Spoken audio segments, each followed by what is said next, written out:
é difícil se abrir para o novo? É como se o passado e as suas dores fossem mais fortes do que a sua coragem de recomeçar.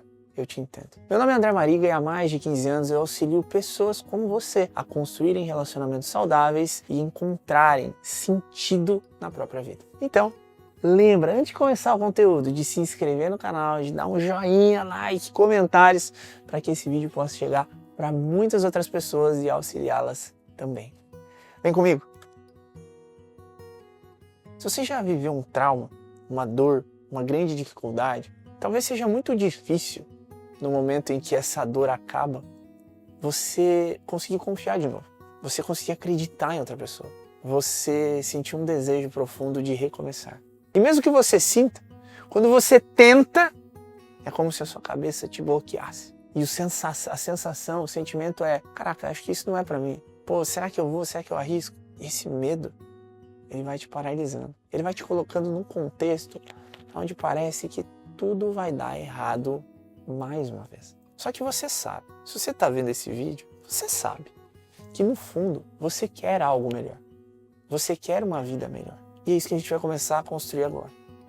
Só que para isso, eu preciso te explicar como que você toma decisões. E por que está tão difícil você conseguir confiar de novo. O que você vive é o que a gente chama de sequestro da amígdala. É onde as suas decisões, elas não estão baseadas no contexto atual, mas em memórias, em dores do que você já passou. Em geral, existem duas formas de tomar decisões. Uma, de forma emocional. É quando o seu sistema límbico, o seu cérebro primata, reptiliano, que toma decisões baseadas nas emoções, sensações e memórias de dor, afetivas, emocionais, entra em cena e te leva para um determinado caminho. Essas decisões geralmente são movidas pelos sentimentos, pelas sensações, pelas coisas que já passaram. Péssimo. Mas às vezes acontece. E existem decisões que são tomadas pelo nosso córtex pré-frontal. Qual que é a ideia do córtex? Racionalizar as coisas. Então, as decisões racionais que nós tomamos não são vindas do cérebro reptiliano, mas acima de tudo, da nossa mente consciente. Só que esse caminho de tomada de decisões, onde ela sai dessa parte e chega nessa parte, passa por uma espécie de músculo do nosso cérebro, chamado ínsula. Então o que é a ínsula? É um filtro de regulação emocional. A decisão sai daqui porque no começo toda decisão é afetiva, é emocional, é baseada nas coisas que a gente está sentindo. Você nunca quer agir, né? E uou, que incrível, quando você está sentindo muita dor, por exemplo. Então a decisão ela é emocional. Só que quando a nossa ínsula está bem treinada, está bem ajustada, o que acontece? A decisão sai daqui, ela vai passando pela cabeça, ela passa por esse filtro que transforma a emoção em razão, chega no córtex que faz uma leitura objetiva das coisas e percebe se é coerente você agir para aquilo ali e tomar aquela decisão ou não. Vou te dar um exemplo. Imagina que você, está morrendo de frio e te falaram que você precisava tomar um banho gelado. Um exemplo didático só. O que vai acontecer? Qual que é a sua sensação? Pô, não vou fazer isso. Por quê? Porque vai incomodar, vai, doer. Entende? Só que conforme você vai entendendo o processo, eu vou tomar um banho gelado porque isso vai aumentar minha serotonina, minha dopamina, vai me deixar mais produtivo, vai me manter mais focado. Que são benefícios que tem. A banheira de gelo é mais ainda, né? Mas o banho gelado já tem essa tonalidade. E o que acontece? Você vai saindo dessa esfera de emoção onde eu não quero, porque isso vai doer, você vai passando por esse filtro regulador da ínsula e você chega no córtex, que é onde você encontra uma justificativa para agir por algo que não te dá prazer. Então, são as duas maneiras de a gente tomar decisões. E a ínsula é uma peça determinante para que isso aconteça. O que é o sequestro emocional? É quando a decisão sai dessa parte básica da nossa cabeça, que é onde a gente processa emocionalmente as informações, chega na ínsula e em vez de passar pro córtex, né, o processo de racionalização de decisão, é como se batesse na ínsula e voltasse para trás. É só um exemplo didático, não que funcione exatamente dessa forma no nosso cérebro, mas é para você entender. Então, em vez de eu racionalizar a decisão, eu volto a tomar uma decisão afetiva, uma decisão emocional. Por quê? Porque eu estou sequestrado na minha amígdala. Eu estou com uma única possibilidade de tomada de decisão que é baseada na emoção, nas dores que eu vivi, nas experiências que eu tive, etc.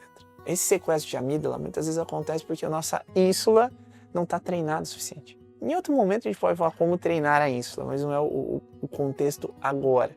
Mas vem comigo, não está treinada o suficiente. Então ela não tem força para fazer essa filtragem. Isso acaba sobrecarregando também os gânglios da base, enfim, outras estruturas do nosso cérebro. Mas o que realmente importa aqui é você entender que grande parte dos processos que te mantém preso a dores do passado tem relação com isso. E como que a gente resolve? Treinando a ínsula, como eu te disse. Uma hora a gente pode falar sobre isso de uma maneira mais profunda, né? Mas mais do que treinando a ínsula, é conseguindo romper com as dores e os traumas através de um exercício consciente. Às vezes você vai precisar de terapeuta sim, tá? Não imagine que, nossa, todos os contextos vão ser resolvidos com esse vídeo. Não é isso, às vezes você vai precisar de uma ajuda mais profunda. Mas em muitos outros contextos, se você começar a se questionar de forma consciente sobre algumas coisas, talvez você chegue à conclusão de que não vale a pena sofrer por aquilo. Porque o raciocínio lógico, muitas vezes, nos tira dessa disposição de agir apenas emocionalmente. Que perguntas são essas que você precisa se fazer? Em primeiro lugar, olha para a tua vida e me diz, você, internamente, é a mesma pessoa que você era quando tudo isso aconteceu? E talvez a sua resposta seja sim, talvez a sua resposta seja não. Se a sua resposta for não, você precisa lembrar do seguinte: se eu sou uma pessoa diferente, por que as mesmas coisas se repetiriam na minha vida? Você não viveu, aprendeu, desenvolveu novas habilidades, capacidades, mudou a sua identidade, mudou quem você é, mudou o seu contexto? Então por que você está com medo agora? O primeiro tombo, ele sempre dói mais do que o segundo. À medida que a gente vai evoluindo, a gente vai ficando mais cascudo, mais forte. E mesmo que essa sua nova relação dê errado, a quantidade de sofrimento que você vai sentir provavelmente seja muito menor do que você sentiu naquele outro relacionamento que você ficou 5 anos. Você entende? Então, você se tornou uma pessoa diferente.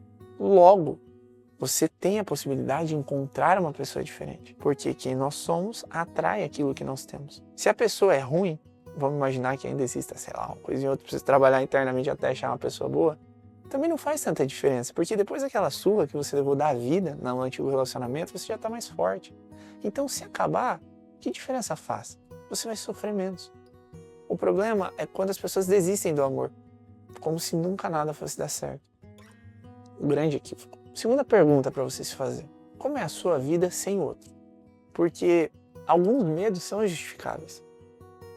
Se, por exemplo, você é a mesma pessoa que você era lá atrás e não mudou nada, às vezes não buscou ajuda sabendo que precisava, etc., não espere encontrar algo sensacional e diferente. Provavelmente não vai acontecer, porque você é a mesma pessoa. Mas, olhando para essa nossa segunda pergunta, porque pessoas que vivem bem um relacionamento novo são pessoas que já estão ajustadas com relação à própria vida sem o relacionamento.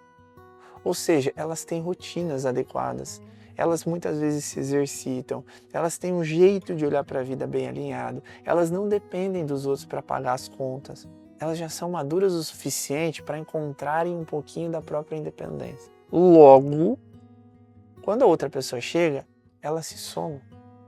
E ninguém é dependente de ninguém, entende? Quando você vive bem sem ninguém, a probabilidade de você encontrar alguém aumenta. Só que aí vem outro ponto.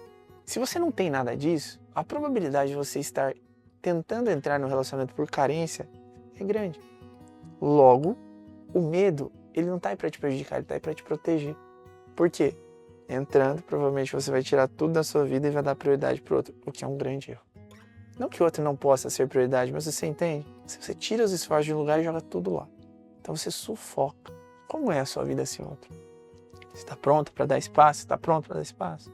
Porque se você tiver, você está com medo do quê? Errado, tudo pode dar, mas certo também.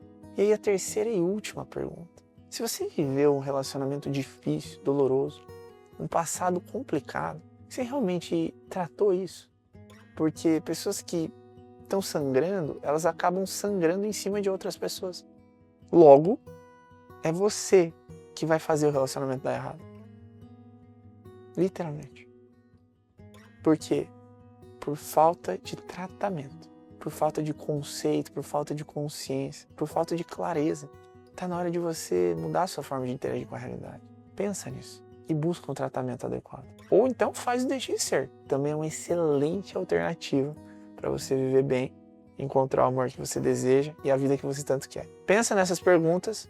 Outra hora a gente fala sobre a ínsula e tamo junto. Deus te abençoe. Te vejo no próximo vídeo.